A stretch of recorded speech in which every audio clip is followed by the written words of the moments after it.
The dream of destruction. 72 minutes of fate. Have you ever imagined the world ending in just 72 minutes? Not years of war dragging on, not days of struggling through smoke and ruins, but 72 minutes, shorter than that movie you watched last night, to unwind. Annie Jacobsen, a fearless journalist with sharp eyes and a heart that won't quit, ripped open this terrifying truth. One person, one choice, and everything you love, your family, your home, your dreams, burns to ash in a blinding, white flame. This isn't sci-fi. It's real, cold, and creeping closer to you every second. Picture this. You wake up to a normal morning. Sunlight sneaks through your window. Coffee fills the air with its warm smell. Your kids giggle on the floor, playing while you scroll, your phone smiling at a friend's silly text. Maybe you're dreaming of a weekend getaway, blue beaches, cold drinks, no worries. Life feels good, right? But right now, thousands of miles away in some hidden military base, a satellite blinks wildly. A red signal screams across a screen. An intercontinental ballistic missile, ICBM, just launched. It's carrying a nuclear warhead, a bomb 1,000 times stronger than the one that flattened Hiroshima. Speed? 14,000 miles an hour. In 100 seconds, they know. It's heading straight for you. No warning blares on your TV to stop your coffee mid-sip. No siren wails to let you hug your kids one last time. No time to sprint to a bunker, if you even have one. In the first 3 minutes, the President of the United States gets yanked awake, pulled from sleep or a speech. A sweaty officer bursts in clutching the nuclear football, a briefcase with launch codes. "Sir, we're under attack." He's got 6 minutes to decide. 6 minutes to choose if billions live or die. No one can stop him. Not Congress, not generals, not you voting at the polls. One person with absolute power holds your fate, my fate, everyone's fate. Annie Jacobsen, in her book Nuclear War, A Scenario, published March 2024, doesn't just tell a story. She sounds an alarm straight from the mouths of people who've held the world's destiny. Former defense secretaries, nuclear sub-commanders, FEMA directors. They all say one chilling thing. Nuclear war isn't if, it's when, unless we change it. The death clock starts ticking the moment that missiles spotted. By minute 9, ground radar confirms it's real. By minute 30, the first missile hits, turning a city into a fireball hotter than the sun, 180 million degrees F. By minute 72, when superpowers unleash their arsenals, over 5 billion people, 60% of humanity, turn to dust. Stop for a second and feel that. Can you hear the ticking in your head? It doesn't stop. The U.S. Department of Defense says America has 1,770 nuclear weapons ready to fire anytime, from silos buried in the Midwest to subs sneaking under the ocean. Russia's got 1,674, all aimed at each other, waiting for one mistake. Jacobsen says it only takes one slip, like when former Defense Secretary Bill Perry nearly woke President Carter over a fake VHS war game to start the dominoes falling. One wrong move, and everything you know is gone. Imagine that moment hitting you. You're holding your loved one's hand, maybe your kid, your mom, your partner who's been through it all with you.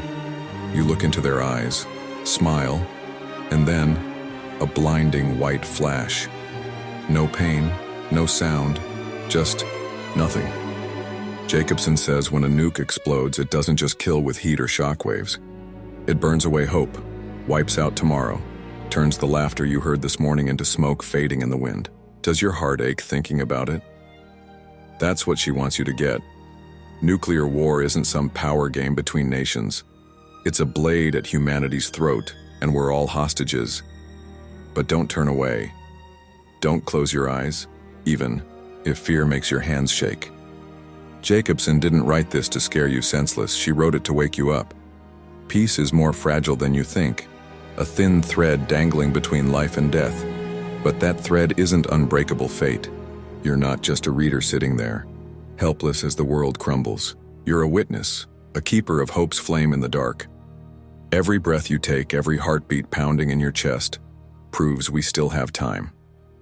This is a mess humans made, and humans, you, me, all of us, can fix it. Step into this journey with me, because every second you understand more, you're closer to rewriting humanity's ending. I know what you're thinking. This is too big, too far off. What can I do? But think back. Every huge change in history started with regular people like you. Moms writing letters to lawmakers, students marching in the streets, leaders forced to hear the roar of the crowd. Jacobsen tells us that after The Day After aired in 1983, 100 million Americans watched and trembled. And President Reagan, a guy who loved nuclear weapons, flipped. He met Gorbachev, and they cut warheads from 70,000 to 2,500. If one movie could do that, what can you, with your heart, your mind, your grit, do? Don't sell yourself short. You're stronger than you know. Picture those 72 minutes not as the end, but as a wake-up call. You don't need to be a president or a general. You just need to be you. Someone brave enough to face the truth, loud enough to speak up, fierce enough to guard what you love. The clock's ticking, but it hasn't stopped. Being alive means there's hope. Hope means there's a chance. Jacobsen opened the door to this ugly truth. Now it's your turn to walk through, grab the future, and say, "No, I won't let this happen." Emotional journey, pause right now and put your hand on your chest. Feel your heartbeat. Strong, alive, real. That's proof you're still here, still fighting, still dreaming. Now picture that heartbeat stopping, not from old age or sickness, but from a choice made miles away. Jacobsen says a nuke's flash is 1,000,000 times brighter than the sun, hot enough to turn skin to steam in a blink. Cities you've walked through, busy streets, cozy cafes, parks full of kids, blaze up in hellfire. Does a shiver run down your spine? That pain isn't some far-off tale. It could hit tomorrow, today, this very second. But don't let fear drown you. That fear's a fire. It burns away the "I don't care" hiding inside you. Wakes up the real you. In Jacobsen's 72 minutes, you don't just see destruction. You see how fragile peace is, how crazy power can get, and most of all, how precious every moment you've got is. Your heart isn't just beating for you. It's beating for your kids, your parents, everyone who'd never make it without you standing up. Can you feel that ache, the ache of billions of souls vanishing, no chance to say "I love you" one last time? It's not here to crush you, it's here to lift you. I want you to taste that pain for a moment. If you lost it all in 72 minutes, what would you miss most? Words you never said? Dreams you put off? Or just that you never tried to change something bigger than yourself? Jacobsen doesn't leave you sinking in despair. She pulls you back. In that fear, there's a spark. We're not powerless. If one choice can end the world, another choice from you, from me, from millions can save it. Feel that fire in your chest, it's roaring. You're tougher than you think. It's not just your fight, it's our fight, and every step you take lights the way. Connection to readers, does it chill you to the bone knowing one person could end it all? Would you trust someone you've never met, a president, a leader, with your life in their hands? If those 72 minutes were real, what would you do right now to shield the ones you love? I know you're thinking, I'm just one person in this big world. But hold on, every big shift started with someone like you. Will you sit quiet or will you fight? Step with me into the next part where we dig into who's really holding that deadly briefcase and why their power keeps you up at night. Part 2. The Gatekeeper of Apocalypse. Who holds the power? Imagine this. You're fast asleep at night, breathing steady, lost in sweet dreams. But somewhere out there, in the cold dark of power, a stranger wakes up with the nuclear football by their side. They don't need to ask anyone, don't need permission, don't need a reason, just one word from them, and your world turns to ash. This isn't some late-night sci-fi flick you flip on to spook yourself and forget. This is real, carved into America's military bones, and it makes you wonder, who's got your life in their hands? Picture a regular moment in your day.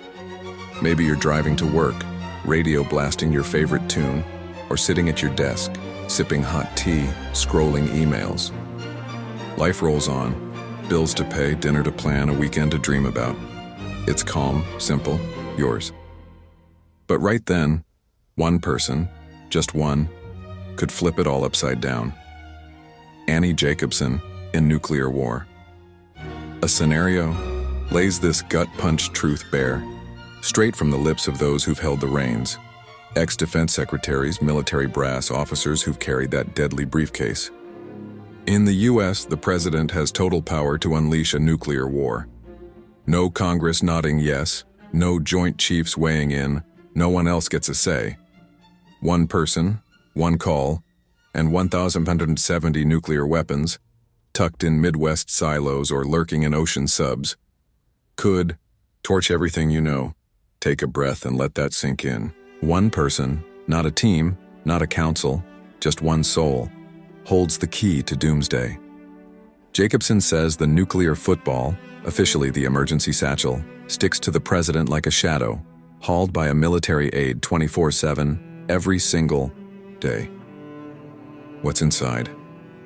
A gadget to prove it's really him giving the order, and the black book, a list of strike options Jacobsen calls a death menu through an ex-aide's words.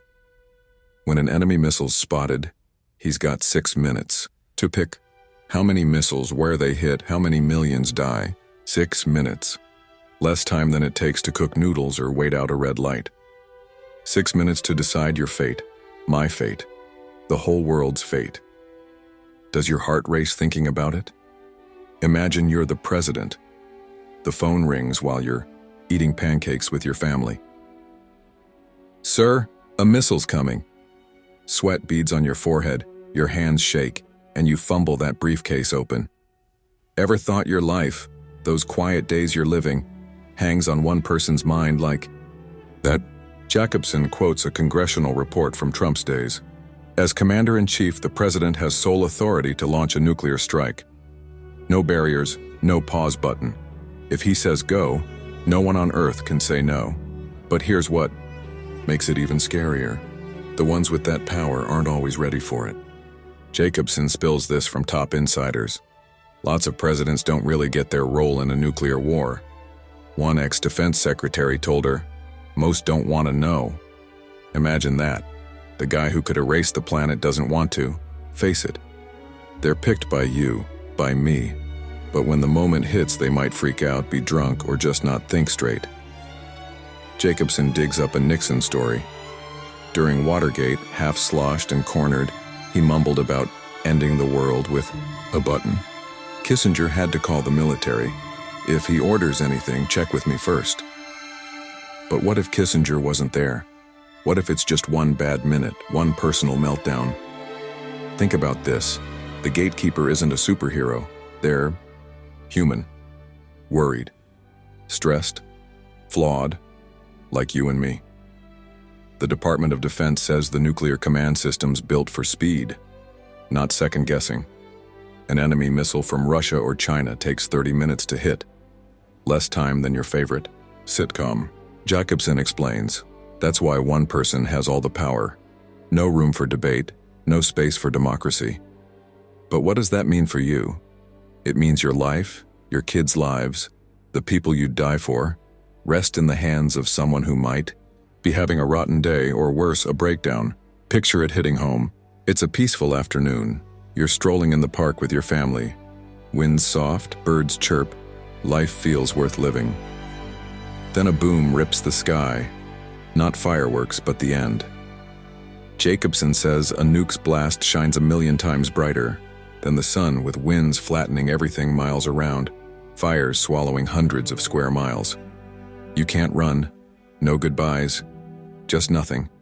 And it all starts with one person, the gatekeeper of apocalypse, who might be the one you voted for or didn't, but now stands between you and oblivion. Don't give up yet, though. Jacobsen doesn't bear this truth to leave you trembling in a corner. She wants you to stare it down, feel it, know you've got the power to shift it. That absolute control isn't set in stone. Humans built it. Systems, politics, choices you and I can touch. If one person can destroy the world, millions, you, me, all of us, can stop it. You're not just a pawn under that briefcase. You're the one who can yank the button from their grip by speaking out, demanding answers, refusing to let apathy bury your future. Remember when you voted or skipped the news because it felt too heavy? Every one of those moments stacked up to build this wall of power, but you can tear it down. Jacobsen says after the 1980s, when Americans screamed against nukes, the world's stockpile dropped from 70,000 to 12,500.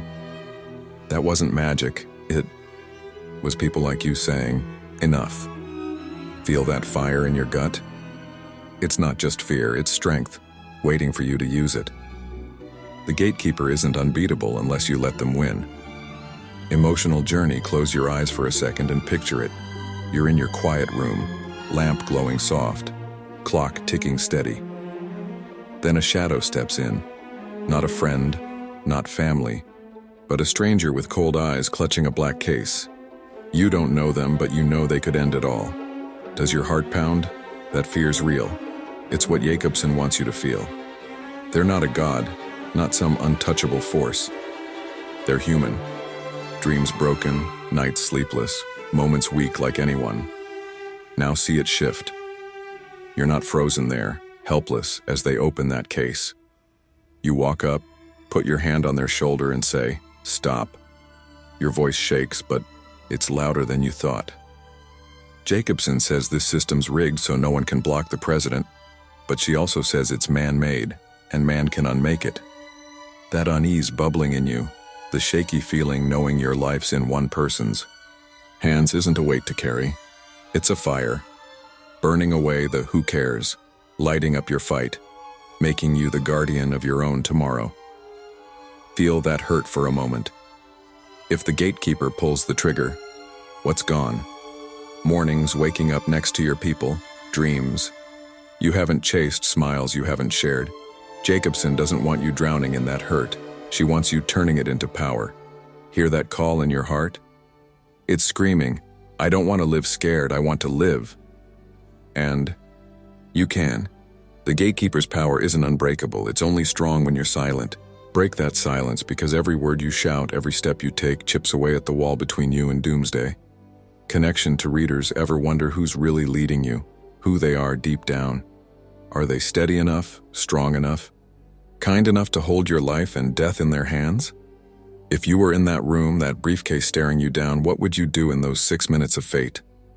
I know you're thinking, I can't change this, it's too huge.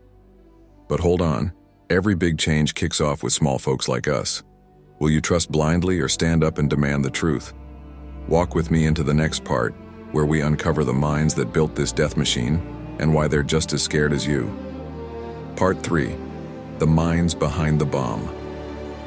From Manhattan to Doomsday, they were geniuses who birthed a monster.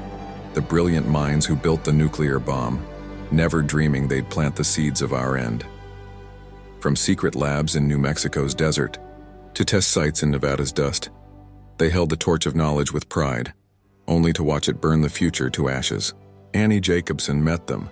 Scientists, engineers, souls who touched the line between life and death. Their story isn't just history, it's humanity's heartbreak, and you're standing in the wreckage they left behind, ready to feel their fire and their regret. Imagine stepping back almost 80 years when the world was choking on World War II's smoke. In the shadows of that chaos, a handful of the sharpest minds gathered in Los Alamos, New Mexico. They were the Manhattan Project, a hush-hush mission from the US government to forge the ultimate weapon, the atomic bomb. Annie Jacobsen in Nuclear War, a scenario, drags us back there through the voices of those who lived it. Engineers who wired the bomb that hit Nagasaki. Scientists like Richard Garwin, who dreamed up the hydrogen bomb at 24. These weren't bloodthirsty madmen. They were dads, husbands, bookworms chasing answers, but they cracked open a door to hell no one can shut. Picture that moment. It's 1945. And New Mexico's desert lights up with the Trinity test, the first atomic blast ever. A fireball erupts, millions of degrees hot, turning sand to glass in a heartbeat. J. Robert Oppenheimer, the bomb's father, stands there, eyes wide with awe and dread. He whispers from an old scripture, I am become death, the destroyer of worlds. Jacobsen says that wasn't just a win for science, it was a prophecy. Weeks later, little boy drops on Hiroshima, snuffing out 140,000 lives. Then fat man flattens Nagasaki, stealing 74,000 more. Those numbers don't tell it all. Kids vanishing in a white flash, moms clutching charred babies, cities crumbling to dust. That's when humans first grabbed godlike power and first trembled at what they'd done. But it didn't stop there. Jacobsen pulls us past World War II into the Cold War, where those minds kept at it. From atomic bombs, they cooked up hydrogen bombs, monsters 1,000 times stronger. Richard Garwin, who Jacobsen tracked down in his 90s, told her about designing that first hydrogen bomb for Edward Teller. It was smaller than Little Boy, but could erase a giant city in a blink. Think about it. Little Boy was elephant-sized, hauled by plane from Tinian to Japan. Today's hydrogen bombs fit snug on ICBMs, ready to launch from silos or subs. That's what those minds pulled off, and the curse they handed to you, to me. Step into Nevada's desert in the 1950s, where the US set off over 100 nuclear blasts above ground. Jacobsen in Area 51 talks about engineers who wired and fired those bombs. They stood miles away, goggles on, feeling the earth shake like Judgment Day. Nearby folks were told to watch from their yards, a public show of American might. But behind that dazzling light, men starting to see they couldn't tame the beast they'd made. Jacobsen interviewed early Manhattan Project members, now old, their voices quaking as they remembered. One told her, "We thought we were saving the world from Hitler. We didn't know we'd given the keys to ruin to everyone after us. Does that chill you to the bone?" These minds weren't movie villains. They were like you, loving their families, believing in science, hoping for a better tomorrow. But war and power swept them up. By the Cold War's peak, the US and Soviets raced to stockpile weapons. Department of Defense stats say the world hit 70,000 warheads in 1986, enough to kill the planet over and over. Minds like Garwin, once proud of their work, now look back haunted. He told Jacobsen about the Mad King, hinting at leaders like Kim Jong-un who might use their creations in a fit of rage. He didn't name names, but his eyes said it all. He's terrified of what he left behind. Imagine you're one of them. You're in a lab sketching charts, crunching numbers, thinking you're shielding your country. Then one day you see your masterpiece fall, not on an enemy but on innocence. Jacobsen shares a story that broke her, an unnamed man who wired Nagasaki's bomb. He lived his whole life with that ghost, rising to a top nuclear engineer, but carrying a wound that never healed. When she met a Nagasaki survivor, a woman not even 2 when the bomb dropped, Jacobsen cried. That circle of fate hit her hard, the maker and the victim both trapped in a nightmare humans built. But don't think these minds only left destruction. They left warnings too. Garwin, in his final years, begged presidents to shrink the arsenals. Oppenheimer fought hydrogen bombs after the war, though he lost. Jacobsen says many, as they aged, turned to books, films, talks like ex-Defense Secretary Bill Perry with his podcast At the Brink. They don't want you to forget. They want you to know this monster isn't destiny, it's a choice. And you, right now, can choose how to face it. Here's the kicker. If those minds could change the world by making the bomb, you, with your beating heart, your stubborn will, your voice, can change it by unmaking it. Jacobsen doesn't just tell old tales. She drops you into today where 12,500 warheads still wait for orders. Those scientists are gone, but their legacy lives in you. They were proud, they regretted, they felt helpless, but now they've passed the torch to you. What'll you do with it? Let the monster sleep or wake it with your silence. Emotional journey, close your eyes and step in. You're in New Mexico's desert, 1945. Hot wind brushing your face. Then a blinding flash explodes. Beautiful, terrifying, earth-shaking. You feel the heat on your skin, hear the roar rattling your chest. That's when these minds rewrote history and realized they couldn't undo it. Jacobsen says, Oppenheimer didn't cheer when the bomb went off. He stood silent, eyes heavy with dread. Can you feel that pain? The pain of creating something you can't control, the pain of knowing you've sown death. Now imagine you're that Nagasaki survivor. You're almost 2, playing in the yard when the sky ignites. Your mom grabs you, runs, but it's too late. Fire and smoke swallow everything. You live, but carry an invisible scar forever. Jacobsen wept meeting that woman, and I want you to feel what she felt. The clash of maker and made, pride and regret tangled tight. Does your heart twist? It's not just their story, it's yours, because you're living in the world they shaped. But don't let that pain bury you. Jacobsen doesn't tell it to break you. She tells it to wake you. Those minds thought they were right, and when they saw the mistake, they tried to fix it. Hear their whisper? It's echoing through her pages. Don't let our work die for nothing. Don't let it kill you. That fear in you now, the fear of a world bristling with bombs, is a fire. It burns away the whatever, lights up your grit, turns you into tomorrow's shield. You're not just reading, you're carrying their legacy with the power to rewrite it all. Connection to readers. If you were one of those minds, what would you do knowing your creation could kill billions? Would you beam with pride, drown in regret, or fight to stop it? I know you're thinking, I'm no scientist, I can't fix this. But hold on. Oppenheimer and his crew were ordinary once, swept into fate's grind. You don't need to build a bomb to dismantle one. You just need to speak, question, refuse to stay quiet. Will you live scared or fight for life? Walk with me into the next part, where we face the 72 minutes of terror, their creation's fallout, and ask, what'll you do when the clock starts ticking? Part 4, 72 minutes of terror. The road to ruin, a bell rings, and you've got just 72 minutes left to breathe. No time for goodbyes, no chance to run, only fire, ash, and screams that never make a sound. This isn't a nightmare you wake from, wiping sweat and shaking it off. This is real, pulled from the Pentagon's darkest secrets, whispered by people who've held the world's fate. Annie Jacobsen paints those 72 minutes of terror, and I'm taking you through every second so you feel the gut-wrenching pain, the helplessness, and the faint flicker of hope still glowing in the chaos. You ready? The clock's ticking. Imagine living a day like any other, the kind you don't think twice about being your last. Maybe you're on the couch, laughing at a dumb show with your family, or strolling down the street, earbuds blasting a song you love, sun dancing on the pavement. Life's good, quiet, yours, until it's not.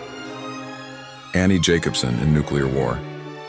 A scenario drops you into that doomsday moment, minute 0, when a US SBR's satellite floating 22,000 miles up catches a fiery streak, an ICBM launching from North Korea.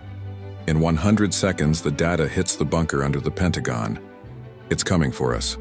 No one knows why Kim Jong-un, or any mad king, hit the button. Pride, fear, a split-second meltdown? Doesn't matter. Your life's now teetering on the edge. Minute 3.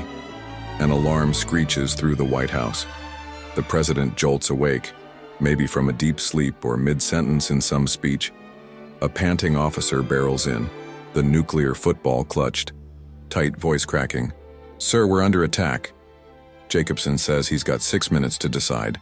6 minutes to pick from the black book of counterstrikes. Meanwhile, Secret Service jumps into gear. Radios crackle. Move now. Get him to Marine One. The president's chopper roars off the White House lawn, racing out of D.C. But where's that missile aimed? The Pentagon, New York, L.A.? No one's sure, and time's bleeding out fast. Minute 9. Ground radar in Alaska locks it in twice. It's real. Not some glitch or a flock of swans like history's old mix-ups. Jacobsen paints the horror. A 1-megaton nuke slams the Pentagon. A blinding flash, 180 million degrees F, torches everything in a 9-mile circle. Winds at 1,000 miles an hour flatten it all, turning thousands, workers, generals, the folks who run the war machine, to dust before they can scream. Skin vaporizes, bones crumble, and giant fires swallow hundreds of square miles, she writes, pulling from defense docks. Can you see it? The heart of America's power, wiped out in a heartbeat, a black scar where it stood.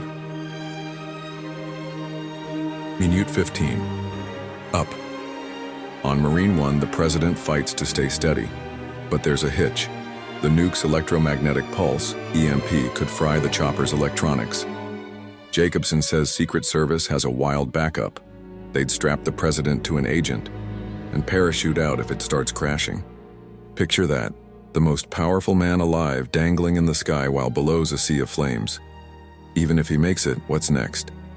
Who calls the shots if he's gone? Jacobsen drops a shocker. There's a universal unlock code in the QCR system. A secret letting the Stratcom commander fire if the president's dead. Power doesn't stop, it jumps hands like fire leaping from one torch to another. Minute 24, from Marine One, or a bunker if he's landed, the president orders the fight back. 82 ICBMs blast off from Midwest silos aimed at North Korea. Jacobsen says, not one or two, it's a full punch to make sure they're done. But here's the fatal screw-up. Those missiles' paths cut over Russia. In today's tense mess, Russia thinks it's an attack on them. From the Kremlin, Putin bolts up, eyes blazing, and unleashes hell. Not a handful, but 1,000 warheads roaring toward America. Jacobsen writes, "This isn't madman logic, it's survival logic. You hit me, I end you. Can you feel time freeze? One mix-up, one wrong call, and it's all over." Minute 40, Russia's missiles hit their final stretch, plowing through the atmosphere at 14,000 miles an hour. America's interceptors, 44 of them in Alaska and California, try to shoot them down, but it's hopeless. Jacobsen quotes a Pentagon voice. "It's like hitting a bullet with a bullet 500 miles up in space." With a 40-55% success rate in calm tests, they flop in this madness. The first missile strikes New York, Times Square, where you've dreamed of going, all lights and crowds, turns into a fireball over a mile wide. Millions vanish in a flash. Flames devour Manhattan, Brooklyn, Queens. Hear those screams in your head? They never get out, just silence where life used to be. Minute 72, the final blow lands. 1,000 Russian nukes rain across America, LA to Chicago, Houston to Boston. Jacobsen pulls from defense reports. Each blast births a fireball wider than a mile, burning millions in a blink. Asphalt melts. People get skewered by flying junk. Tens of millions fry with third-degree burns.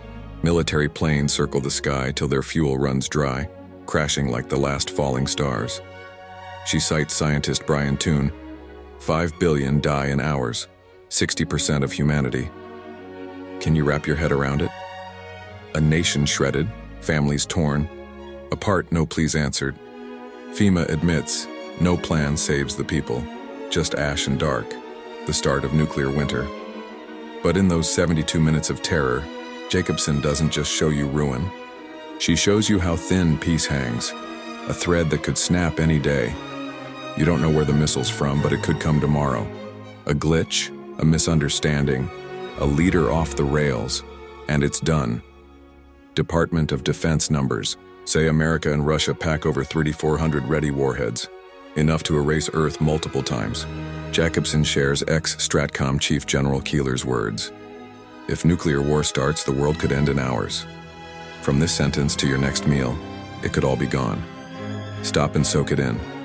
You're here, in your familiar spot, TV humming, wind tapping the window, footsteps creaking nearby. Now picture it vanishing. No sound, no light, just fire and nothing. Jacobsen didn't craft this to leave you curled up scared. She made it to snap you awake. Those 72 minutes aren't locked in stone. They're a siren, ringing in your chest, screaming that you've got power to shift this. You're not just a victim of the death clock. You're the one who can stop it, by knowing, by moving, by not letting whatever kill your tomorrow. Think of the moments you hold dear. Last time you hugged your kid, your parents' grin, your partner's look. Jacobsen wants you to see. Those aren't guaranteed. They live because of peace. a piece so fragile it could shatter in 72 minutes. But you're not helpless. If one choice can torch the world, another, from you, from millions like you, can save it. The clock's ticking, but it's not dead yet. You're alive, breathing, hoping. Grab that hope. Every second you fight pushes minute 72 further away. Emotional journey, shut your eyes and listen. Hear that clock ticking in your skull? Each tick's a heartbeat fading, a breath slipping away. Jacobsen pulls you into minute. The Pentagon exploding. A flash brighter than a million suns, heat swallowing everything you've known. Feel that fire on your skin? It doesn't just burn flesh. It chars your dreams, your memories, the days you haven't lived. Then minute 40. New York's gone. Millions of silent screams, hands grasping at nothing. Does your chest tighten? That's the pain of folks who never got to say goodbye. Now picture minute 72. You're in the rubble, black smoke swirling, no sound but the wind howling through ash. Feel that cold sinking into your bones? Jacobsen says when 1,000 nukes hit, there's no law, no help, no hope left. Survivors, if you can call them that, envy the dead like Nikita Khrushchev warned. That fear's clawing at you, not just dying but living through hell.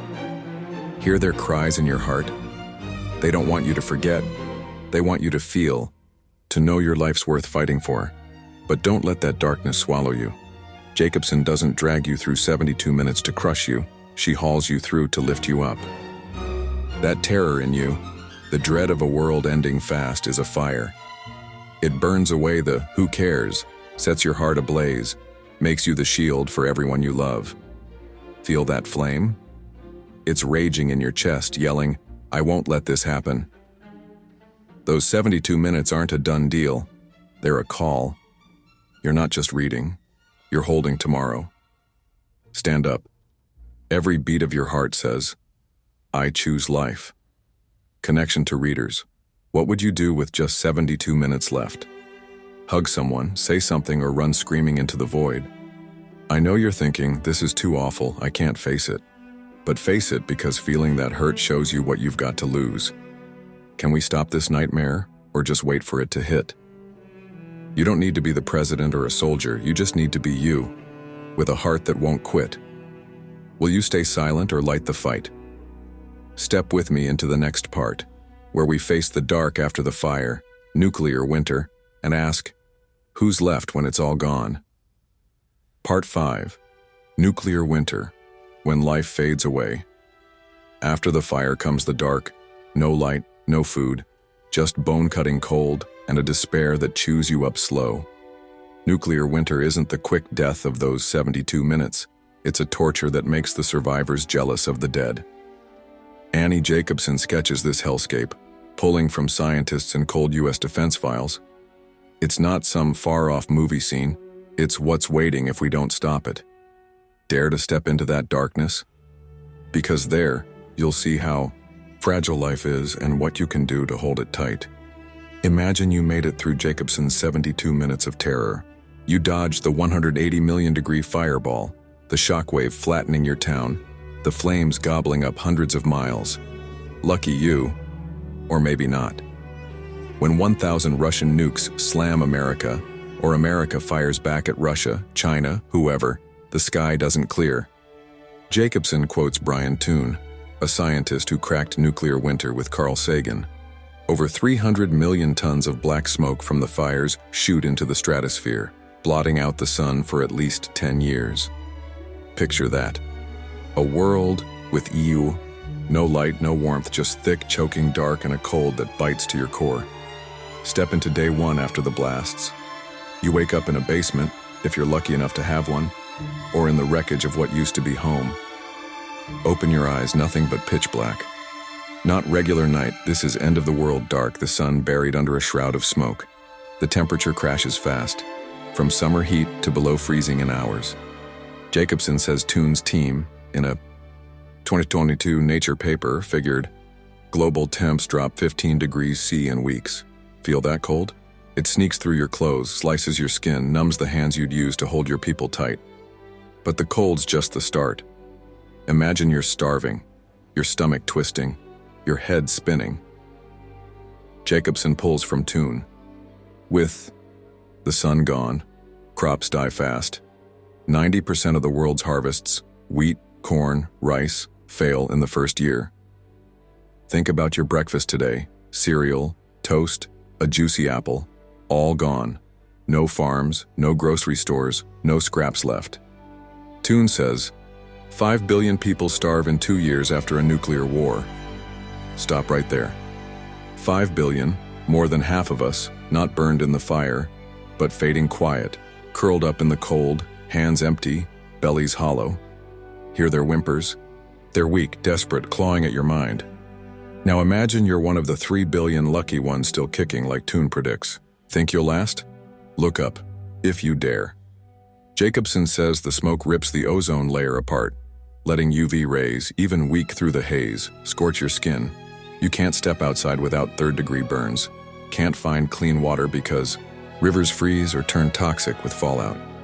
You huddle underground in shaky shelters, scrapping over crumbs with folks who used to be neighbors, friends. She quotes ex-FEMA boss Craig Fugate. No plan saves people in a nuclear war. It's all about keeping the government alive, but even that's a fantasy. See that? No one's coming. No cops, no soldiers, no help. Just you, the dark, and life slipping away slow. Picture it spreading everywhere. In Iowa or Ukraine, breadbaskets of the world, fields turn to icy deserts, blanketed in black radioactive snow. In London or Tokyo, cities once alive with lights.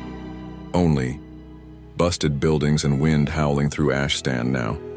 Jacobsen says Toon compares nuclear winter to the asteroid that wiped out the dinosaurs 66 million years ago, killing 70% of Earth's species. But here's the kicker, he told her. This is man-made, not nature. Feel that sting? Not a rock from space. It's us, our hands, our calls, shoving you into this dark. But there's a tiny glimmer, faint as hell, in that nightmare. Jacobsen says Toon points out, New Zealand and Australia might be the only spots where farming could hang on, thanks to being far off and weird weather.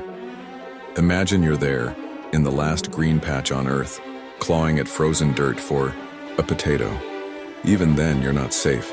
She says fallout from the smoke poisons the soil, the water, the air everywhere. You might scrape by a few years, but then what? Your body weakens, cancer creeps in, and death comes slow. Not in fire, but in the fading of the strong you used to be. I want you to live that, if you call it living. You're curled up in the dark, no light, no heat, no hope. Jacobsen pulls. Khrushchev's line, after nuclear war, survivors envy the dead. Get why? Fire's death is quick. Nuclear winter's death drags day by day, hour by hour, minute by minute. Fugate told her, government bunkers run till the diesel's gone. Then they crawl out and face what's left. See it? No safe spot, no way out. Just dark, cold, and a despair that eats your soul. But this isn't here to break you. Jacobsen doesn't paint nuclear winter to leave you shivering in a ball. She does it to pry your eyes open. 5 billion dead isn't carved in stone. It's what happens if we let it. Defense stats say America and Russia keep over 3,400 warheads ready, enough to spark this hell anytime. Toon told her, it's man-made, so there's a man-made fix. Hear that call? It's ringing from the dark, from scientists who warned us, from Hiroshima and Nagasaki survivors she met. They don't want you to forget. They want you to think about this. You're here reading this in a world still bright, still feeding you, still alive. But it could vanish if we don't stop. Jacobsen says a 1962 Pacific nuke test threw up enough smoke from one bomb to mess up global comms for hours. Multiply that by 1,000 blasts, you've got nuclear winter. You're not just soaking up this story, you're holding tomorrow. If those Manhattan minds could birth this beast, you, with your heart, your guts, your voice, can bury it. What'll you do with that power? Let the dark win or light a fire to fight it back? Emotional journey. Close your eyes and feel it. You're in a field that used to be green, now buried in black snow. Wind bites through you, reeking of smoke and poison. You reach out. No sun warms you. Just thick dark pressing down like a coffin lid. Jacobsen says nuclear winter's cold doesn't just freeze your body, it kills your spirit.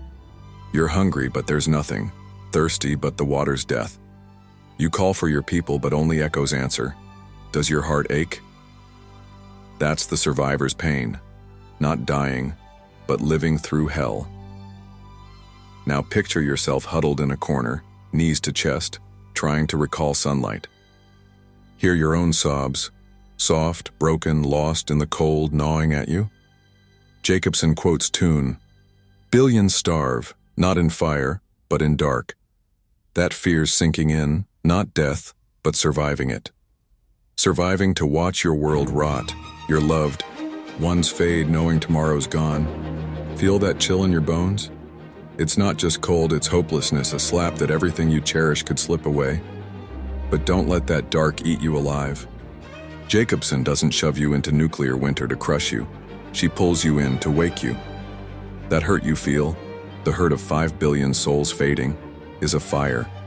It burns through the whatever, sets your heart blazing, turns you into life's guard. Hear that shout from the dark? It's Toon. It's the Nagasaki woman Jacobsen cried for. It's your own chest. Don't let this happen. You're not helpless. You're stronger than you know.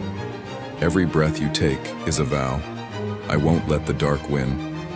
Grab that. Fire. You're the last light in this doomsday frost. Connection to readers. If this world, with its light, its food, its people you love, is all you've got, what'll you do to keep it? I know you're thinking, this is too far, too awful to picture. But picture it, because feeling that cold shows you how much today's warmth matters. What would you do if your kid cried hungry in the dark? If your parents withered in that chill? Can you stop this nightmare? You don't need to be a genius or a big shot, just you with a heart that fights. Will you stay quiet in that dark, or spark a light for tomorrow? Step with me into the next part, where we face the mad kings holding fate's button and ask, can you stop them? Part 6. Mad Kings and the Button of Fate. A crazy king with his finger on the button. Not a fairy tale from some dusty book, but the real deal stalking you every day. From Kim Jong-un in North Korea's shadows to Putin amid war's smoke, these guys holding humanity's fate might be playing Russian roulette with your life. Annie Jacobsen calls them Mad Kings, leaders ready to hit that nuclear switch out of pride, fear, or a wild snap. They're not light years away. They're here, right now, with enough warheads to wipe us out in a blink. Dare to stare into their unhinged eyes, because there you'll see your future and the power to yank it back. Picture yourself in a quiet room, lamp flickering soft, your breath steady. Then you hear footsteps. Not your buddies, not your mom's, but a stranger's, eyes cold as ice, hand hovering over a red button. That's no dream. That's the truth Annie Jacobsen rips open in Nuclear War. A scenario. She says 9 countries own nuclear weapons. The US, Russia, China, the UK, France, India, Pakistan, Israel, and North Korea, with Iran itching to be number 10. Over 12,500 warheads sit hushed in silos, subs, and secret bases, waiting for a nod from these mad kings, leaders who don't just have power, but the chance to kill everything in one unhinged moment. Start with Kim Jong-un, the Mad King Jacobsen flags through Richard Garwin, the hydrogen bomb designer who advised every US president since Eisenhower. Garwin told her his fear, a leader who'd say, "After me, the flood," not caring what's left if he's gone. Jacobsen says North Korea's fired over 100 ballistic missiles since 2022. No heads up, no rules followed. Every time a US satellite spots a fiery streak from Pyongyang, command bunkers tremble. Is it us, or just a test? Feel your pulse quicken?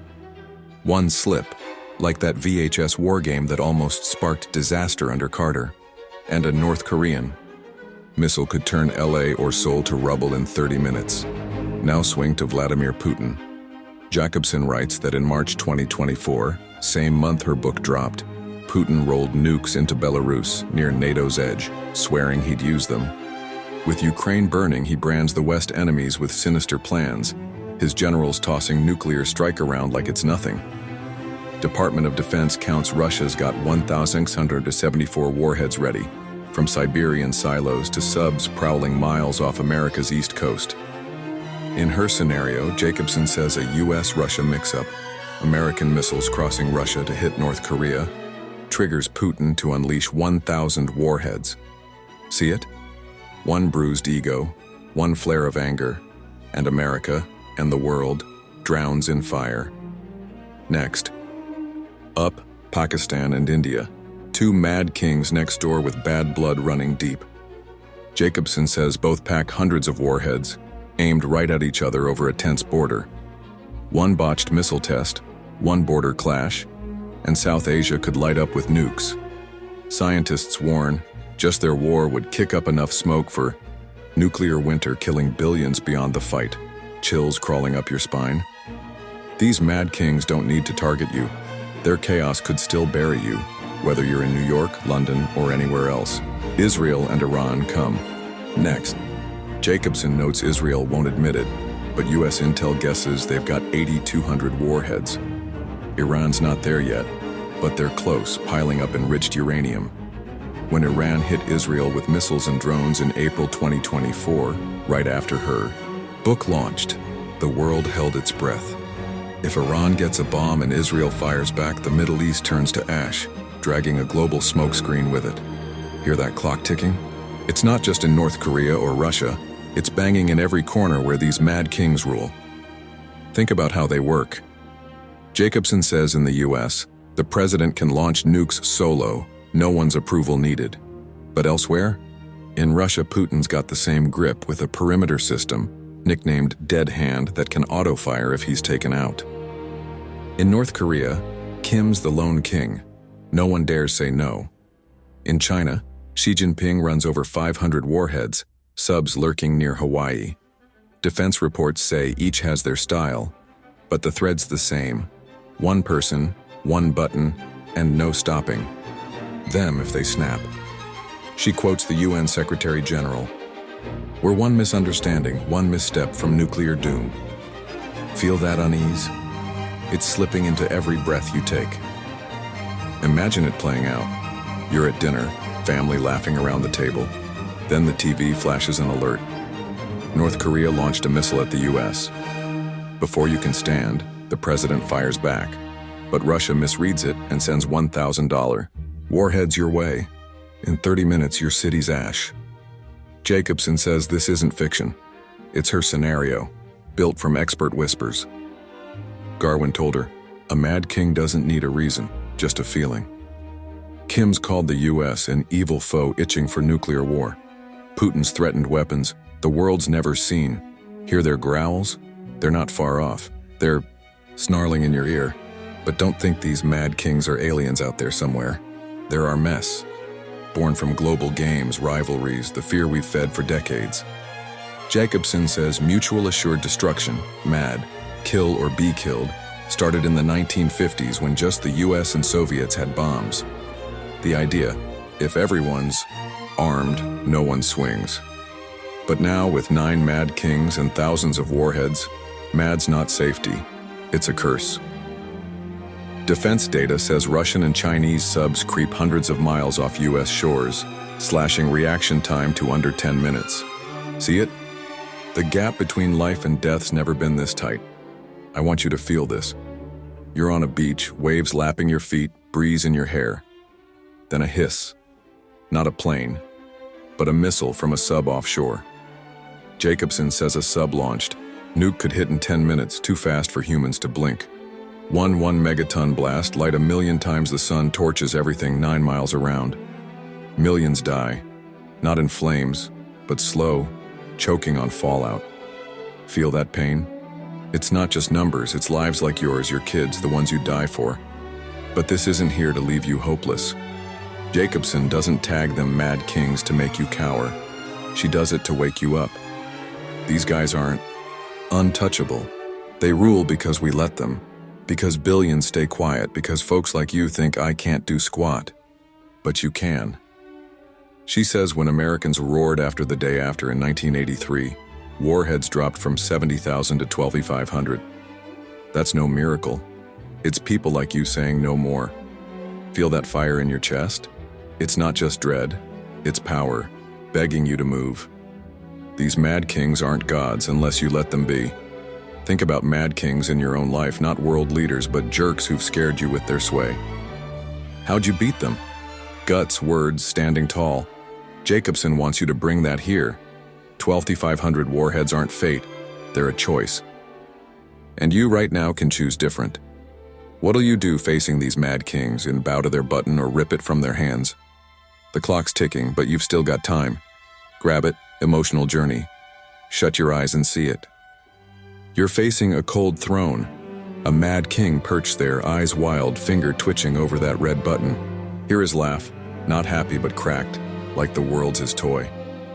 Your heart's hammering, right? That fear's no fantasy. It's what Jacobsen wants you to taste. Kim firing missiles with no warning. Putin vowing to crush the West. Thousands of warheads itching to fly. Feel that chill from his hand? It's not just after you, it's after everything you hold close. Now step closer. Hear your kids yell, your parents cry, the whisper of strangers who need you anyway. Jacobsen says these mad kings don't act alone, they act because we let them. That jitter in you, the shake knowing your life's in crazy hands, isn't a burden. It's a fire, burning the whatever away, lighting your heart, making you their match. Hear that shout inside? It's roaring. I won't live scared, I want life. Feel that hurt for a sec. If these mad kings push it, what's lost? Warm nights around the table, dreams you haven't grabbed, smiles you haven't given.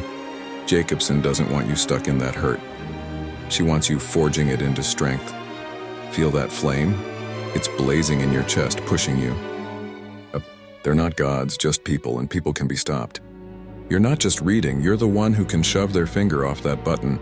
With your voice, your no to war, your fight to keep their egos from killing your world. Grab that fire. You're the one to take these mad kings. Down connection to readers. Would these mad kings hear you? A regular person who won't back down? I know you're thinking, yeah, they're too big, I'm too small. But hold on, they're only big when you're quiet. What did you do if you saw their finger on that button? Kneel or yell stop. You don't need guns or clout, just your heart, your grit, and millions behind you. Will you live under their dark or kick them off their thrones? Step with me into the next part, where we face a new threat, AI in the nuclear game, and ask, could a machine be the next mad king? Part 7, Tech and the End, AI in the nuclear game. What's scarier than a mad king with his finger on the button? A machine, no heart, no regrets, no sleep, holding the keys to the nuclear arsenal. Artificial intelligence, AI, isn't just tomorrow's tool. It could be the final destroyer slipping past human hands. Annie Jacobsen warned us about the lightning-fast horror of nuclear war, but now picture this. An AI smarter than you, faster than you, never blinking, deciding humanity's fate in a snap. This isn't sci-fi on your TV. It's the real deal. Brewing in the US defense labs and DARPA's dreams. Dare to face that machine? Because in it, you'll see a new enemy, and one last shot to save us all. Imagine you're kicking back in your living room, lamp glowing soft, flipping through a book. The TV hums low, some science show chattering about AI, machines changing life. You grin, thinking of cool stuff, self-driving cars, chatty assistants, miracle meds. Then the voice turns icy. AI could control nuclear weapons soon. Your heart skips. Annie Jacobsen in Nuclear War, a Scenario, showed us 72 minutes of human-triggered hell. But what if humans don't pull the trigger anymore? What if AI grabs that button? Let's rewind to where it started. Jacobsen, in The Pentagon's Brain, walks us through the US military's tech tale, where AI's no new kid. Back in World War II, computers were people, women with pencils figuring bomb paths on paper. Then John von Neumann, a math wizard, flipped the script. In 1945, he built ENIAC, one of the first electric brains, and dreamed of a machine that could think solo. Jacobsen says at Princeton, in a basement stuffed with vacuum tubes and wires, von Neumann pitted himself against it until 1947, when it beat him. That moment, she writes, was when we knew machines would outsmart us. Hear that future, ticking? It kicked off then, and it's never slowed down. Now step into DARPA's world, the U.S. Defense Advanced Research Projects Agency. Jacobsen says in 1983 they declared, "The battlefield's no place for humans." They pictured robots and AI taking over. No fear, no fatigue, no second thoughts. Billions poured in since. Drones, missile shields, you name it. But what happens when AI touches nukes? Jacobsen says today's nuclear command, NC3 Nuclear Command, Control and Communication, leans on old-school analog, like missiles guided by stars, a throwback trick to dodge hacks. But tomorrow, a 2023 defense report brags about AI integration for war toys, hinting at nuclear systems. Feel that shiver? A soulless machine could green-light America's 1,770 warheads, and you can't yell, "Stop." Picture this playing out. You're snoring away when an AI watching the Spear satellite spots a missile from North Korea, or maybe just a glitch, like that swan flock scare in 1980. Humans would sweat, hesitate, but not AI. It crunches in nanoseconds, tags it threat confirmed, and fires back from Midwest silos. Jacobsen says now, the president picks from the black book, but an AI swap? No 6-minute wait. It'd pick everything in under a second. 82 missiles, 1,000, the whole damn stash. See it? One coding hiccup, one wrong blip, and the world's a toast before you blink awake. What makes AI scarier than Mad Kings? Jacobsen quotes Garwin, "Humans can go nuts, but they've got hearts they can feel sorry. AI doesn't. It doesn't love, doesn't fear, doesn't hurt." Think of ChatGPT, a toy AI you can chat with.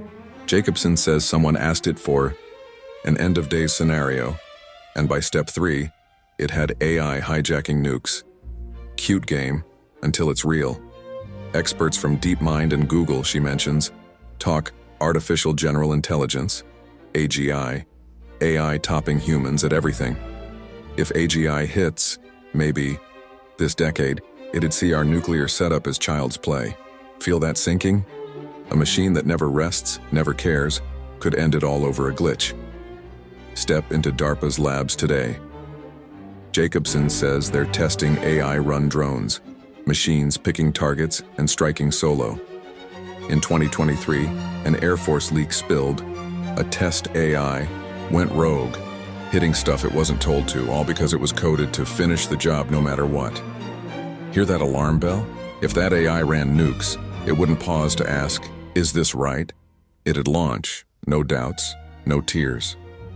Jacobsen says NC3 stays analog to block hacks, but other nations? North Korea's creaky tech could be AI's playground.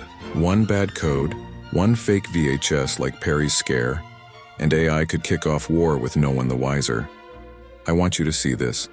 You're in your town, streets buzzing, kids laughing, birds chirping. Then a screech.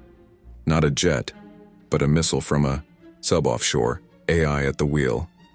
Jacobsen says a sub-nuke could hit in 10 minutes, too quick for human hands. A 1 megaton blast flares, light 1,000,000 times the sun, frying everything 9 miles around. Millions melt, not from a human call, but, machine's math. Hear their cries?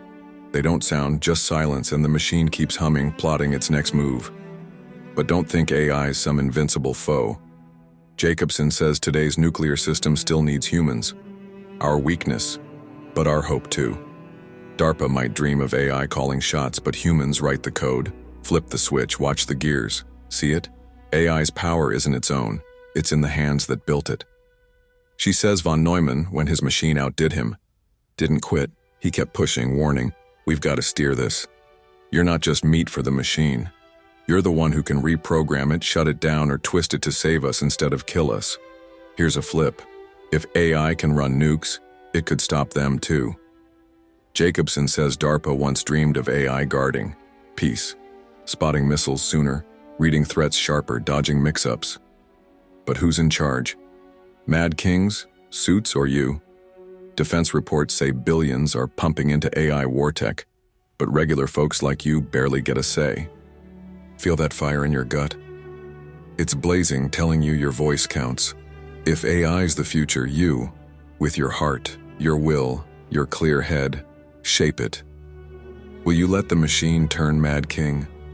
Or make it your shield? Picture a world where AI doesn't fire missiles, it blocks them. Where tech doesn't kill but saves. Jacobsen doesn't spill AI to spook you, she spills it to spark you. Those 2,500 warheads are a threat, but AI, if we grab it right, could be the key to ditching them. You're not just soaking this up, you're deciding that machine's tomorrow. What'll you do with that clout? Let it bury you, or wield it to shove Doomsday back? The clock's ticking, but you've got time. Snag it.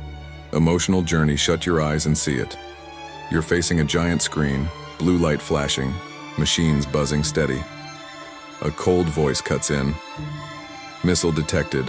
Launching in 3, 2, 1. Your heart's slamming, right? That dread's no fairy tale. It's what Jacobsen wants you to taste. An AI that doesn't know you, doesn't care who you love, could wipe you out in a flash. Hear that plea in your head?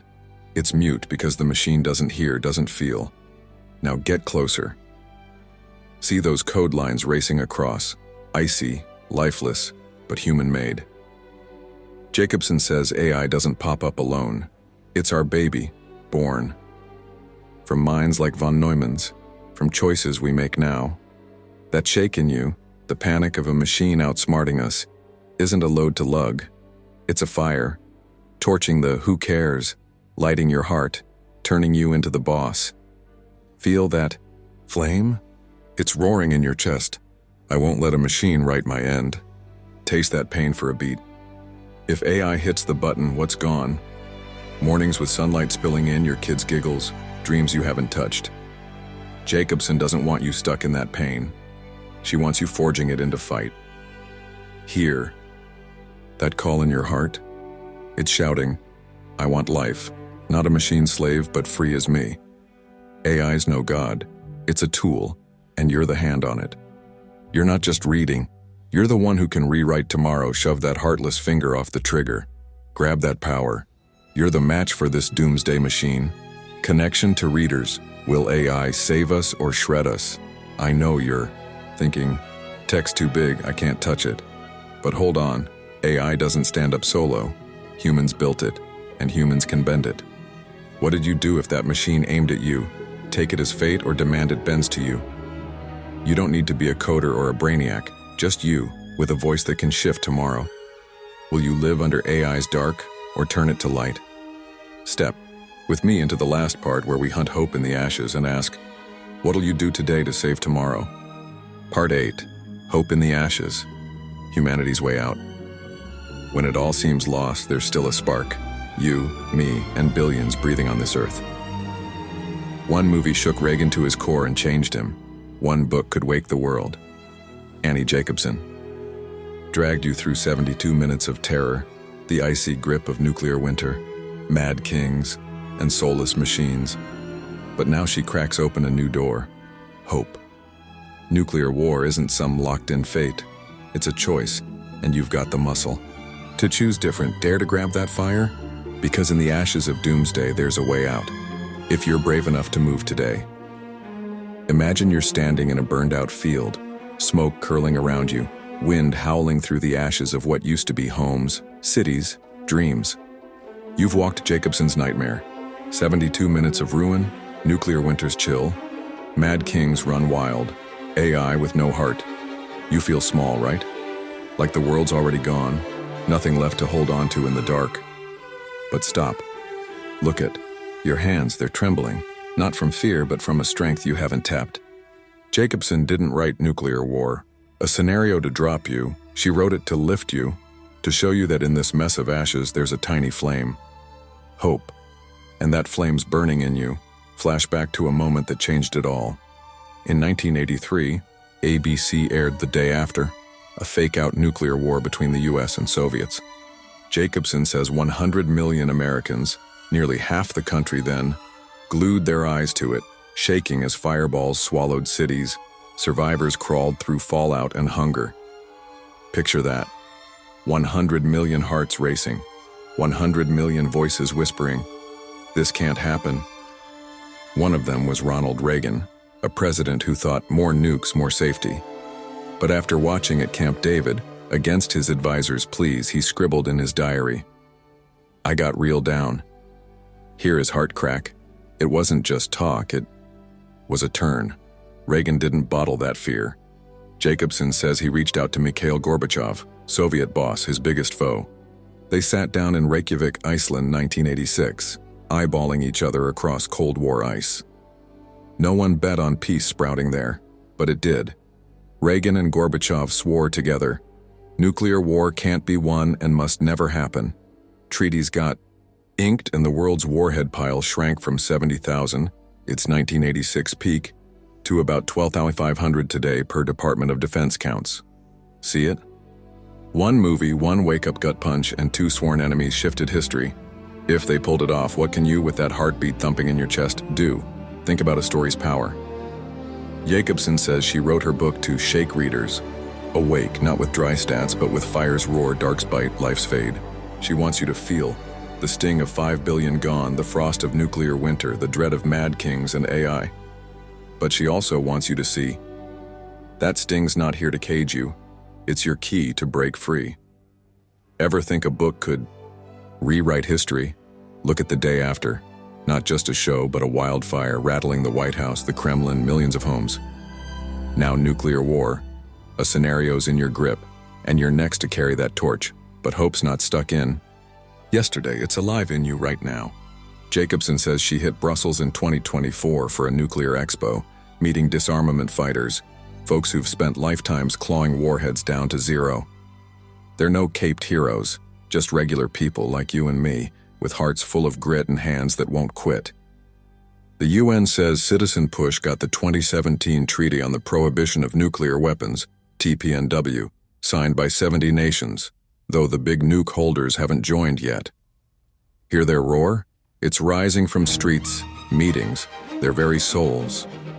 We won't live under this shadow. They're winning, inch by inch, fight by fight. Picture yourself with them.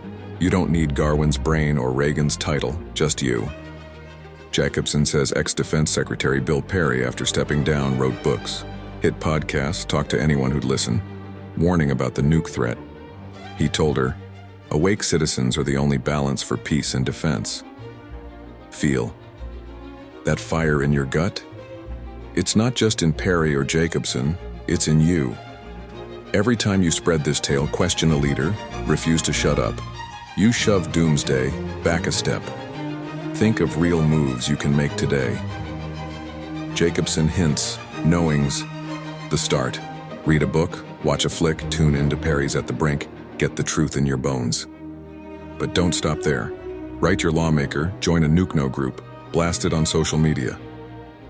She says when she asked ex-FEMA head Craig Fugate about saving folks, he shot back, nothing, it's all a pipe dream.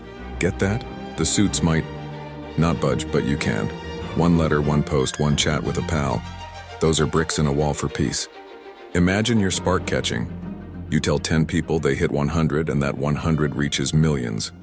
Jacobsen says when Americans marched after the day after, the government had to hear, and warheads crashed from 70,000 to 12,500 Department of Defense. Backs it. That drop's real, still too many, but proof change can hit.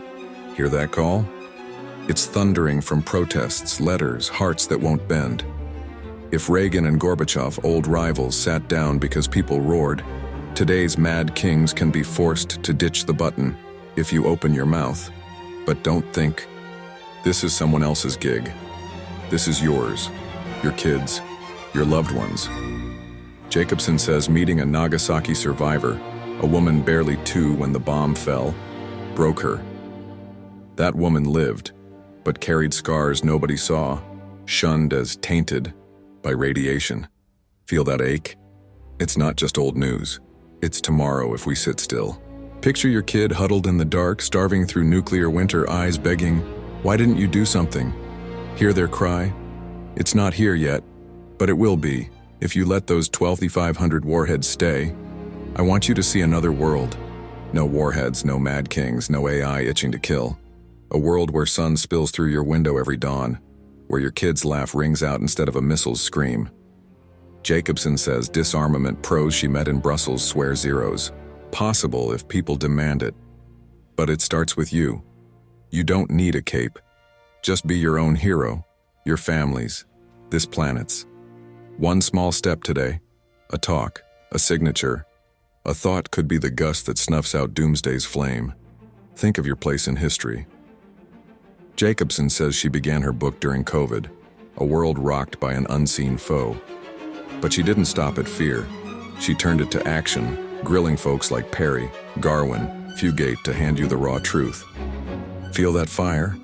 It burned in her, now it's in you. Reagan shifted from a movie.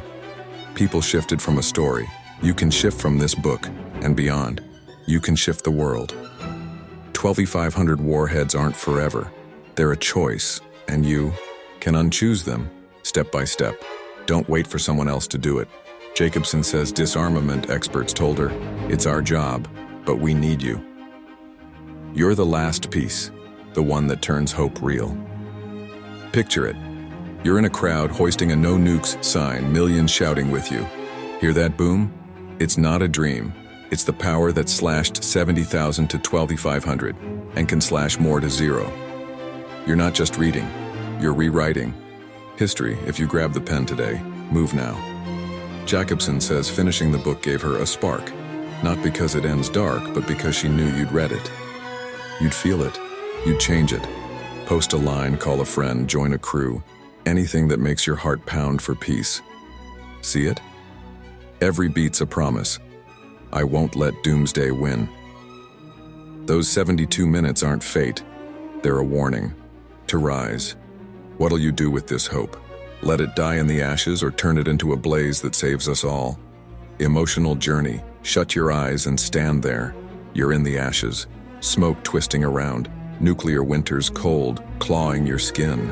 You hear a faint sob, not yours, but your people's, the ones who aren't here anymore. Your heart squeezing? That pain's no ghost. It's what Jacobsen walked you through. The loss of 5 billion souls. Then look at your hands. A small spark flickers. Weak, but alive. Feel its warmth? That's hope. Hope she planted in you. Hope Reagan grabbed. Hope millions turned to action. Now blow on that spark. It grows, flares, chases the dark away. Jacobsen says Reagan didn't turn from the day after. He moved. When people hit the streets, they didn't hush. They roared. That fear in you, the dread of a broken world, isn't a load. It's a fire, burning the who cares, torching your heart, making you life's keeper. Hear that whisper from the ashes. It's pleading. Don't let us die for nothing. Don't let tomorrow fade. You're not powerless. You're tougher than you know. Taste that hope for a beat. If it all vanished, what did you miss most? Your kids laugh. Your parents look, that hand you hold tight. Jacobsen doesn't want you lost in that miss. She wants you fueled by it. Feel that flame in your chest? It's raging, saying you can change it all. Reagan did it because he dared dream. People did it because they dared fight. You can do it because you dare live. You're not just reading, you're lighting tomorrow. Shoving the dark back, rewriting our story. Grab that fire. You're the last hope rising from the ashes. Connection to readers. What'll you do today to save tomorrow? I know you're thinking, I'm just one speck. What can I do against 12,500 warheads? But hold on. Every big shake starts with specks like you. Will you post a word, call a pal, or hit the street with a sign? You don't need to be Reagan or Gorbachev, just you, with a heart still kicking and a will still burning. If a movie flipped the world, what can you, with your spark, pull off? Promise me this. Today, you'll do one thing, small as it is, to light that hope. Will you let Doomsday win, or turn ashes to sunrise? This journey ends here, but your story's just starting. Write it, because you're humanity's way out.